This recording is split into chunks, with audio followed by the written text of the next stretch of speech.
মসজিদগুলো কারা পরিচালনা করবেন, মসজিদগুলো কারা তত্ত্বাবধান করবেন, রক্ষণাবেক্ষণ করবেন? আল্লাহ পাক রব্বুল আলামিন কোরআনুল কারীমে ইরশাদ করেছেন, আল্লাহ তাআলা জানিয়ে দিলেন, ইন্নামা ইয়া'মুরু মাসাজিদাল্লাহি মান আমানা বিল্লাহি ওয়াল ইয়াউমিল আখির ওয়া কামাস সালাতা ওয়া আতাজ যাকাত وقام الصلاة وآتى الزكاة ولم يخشى إلا الله আল্লাহ তাআলা জানিয়ে দিলেন মসজিদ কারা পরিচালনা করবেন, মসজিদ কারা রক্ষণাবেক্ষণ করবেন, মসজিদের তত্ত্বাবধান কারা করবেন?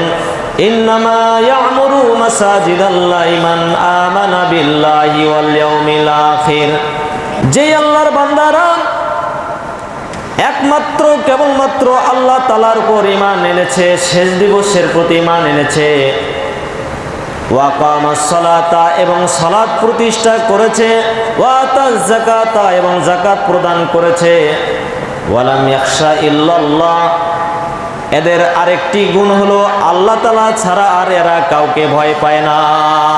আল্লাহু আকবার। এখানে চারটি গুণের বিষয় আল্লাহ তাআলা বলছেন।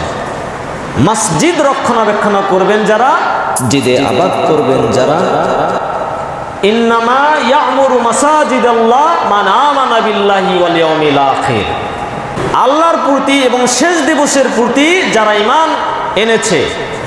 আরেকটা হলো ওয়া কামাস সালাতা, যারা সালাত কায়েম করেছে, ওয়া আতাজ যাকাতা, যারা যাকাত প্রদান করেছে, ওয়ালাম ইয়াখশা ইল্লাল্লাহ, এবং যারা আল্লাহ ছাড়া আর কাউকে ভয় পায় না। এই চারটে গুণ যাদের ভিতর থাকবে তারা মসজিদ পরিচালনা করবেন, তারা মসজিদ তত্ত্বাবধান করবেন, তারা মসজিদ সংরক্ষণ করবেন। আল্লাহু আকবার। এই চারটা গুণ কত গুরুত্বপূর্ণ গুণ। প্রথমত আল্লাহর প্রতি ঈমান আনা, শেষ দিবসের প্রতি ঈমান আনা, আলহামদুলিল্লাহ এটা আছে। কিন্তু আকামাস সালাতা, যিনি সালাত কায়েম করেছেন তাহলে সালাত কায়েমকারী হতে হবে। মসজিদ পরিচালনা কমিটিতে যারা থাকবেন তারা নিজেরা সালাত কায়েম করবেন, নিজের পরিবারের অধীনস্থ যারা রয়েছেন তাদেরকেও সালাত কায়েমে বাধ্য করাবেন। এটা হলো সালাত কায়েম করা। যাকাত প্রদান করা। এরপরে হলো ওয়ালাম ইয়াখশা ইল্লাল্লাহ, আল্লাহ ছাড়া এরা আর কাউকে ভয় পায় না। তাহলে যেই কমিটির গুণাবলী হবে এগুলো, এর মধ্যে যে শেষের গুণটা আল্লাহ উল্লেখ করেছেন ওয়ালাম ইয়াখশা ইল্লাল্লাহ, আল্লাহ ছাড়া এই মসজিদ কমিটি আর কাউকে ভয় পায় না।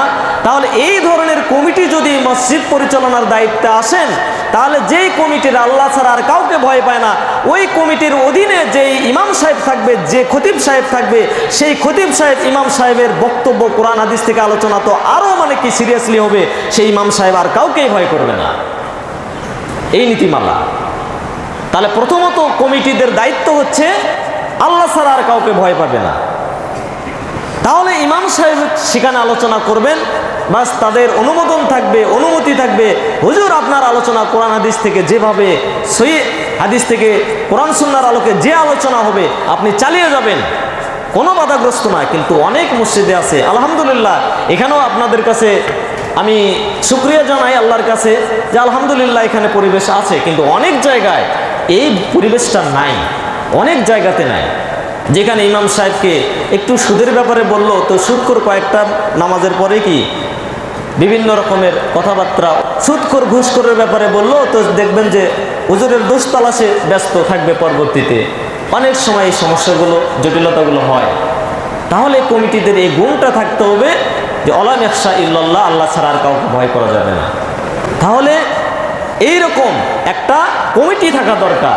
কিন্তু ম্যাক্সিমাম মসজিদগুলোতে দেখবেন যে এই যে কমিটিদের যে এই গুণাবলী থাকা দরকার, এগুলো নিয়েও ইমাম সাহেবেরা আলোচনা করতে ভয় পায়। কারণ ওই ইমাম সাহেব জানে তার সভাপতি বেনামাজি, তার সভাপতি যাকাত দেয় না।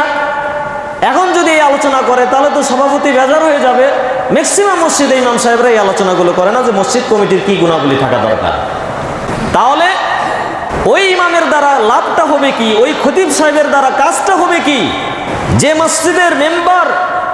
মসজিদের মেম্বার দাঁড়িয়ে রাসূলুল্লাহ সাল্লাল্লাহু আলাইহি ওয়াসাল্লাম খুতবা দিয়েছেন, সাহাবায়ে কেরাম রাদিয়াল্লাহু আনহুম আজমাইন তাদের কাছে আলোচনা করেছেন।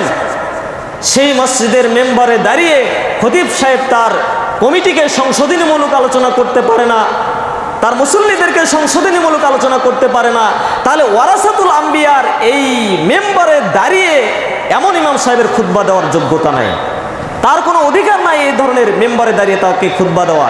সে খতিবি বাদ দিয়ে, ইমামতি বাদ দিয়ে অন্য হালাল কর্ম করুক, এমনটাই হওয়া উচিত। কিন্তু ম্যাক্সিমাম মসজিদ কমিটি, মসজিদের খতিবের এই অবস্থা। আল্লাহ তাদেরকে সহি বুঝ দান করুক, হেদায়েত দান করুক, আল্লাহুম্মা আমিন। আমিও আমার এই দায়িত্বের জায়গা থেকে আপনাদেরকে বলছি, এই মসজিদে এখানেও যদি কোনো বেনামাজি থেকে থাকেন তাহলে এখনই তওবা করে নেন, এখন থেকে 5 ওয়াক্ত সালাত আদায় করবেন। তা না হলে আগামী জুমা আসার আগেই তাকে কমিটি থেকে বহিষ্কার করতে হবে। এই কমিটির পদে, তার পদে আরেকজন নামাজি দিনদার ব্যক্তিকে পদে আনতে হবে। এটাই আপনাদের প্রতি আমার নসিহত থাকলো।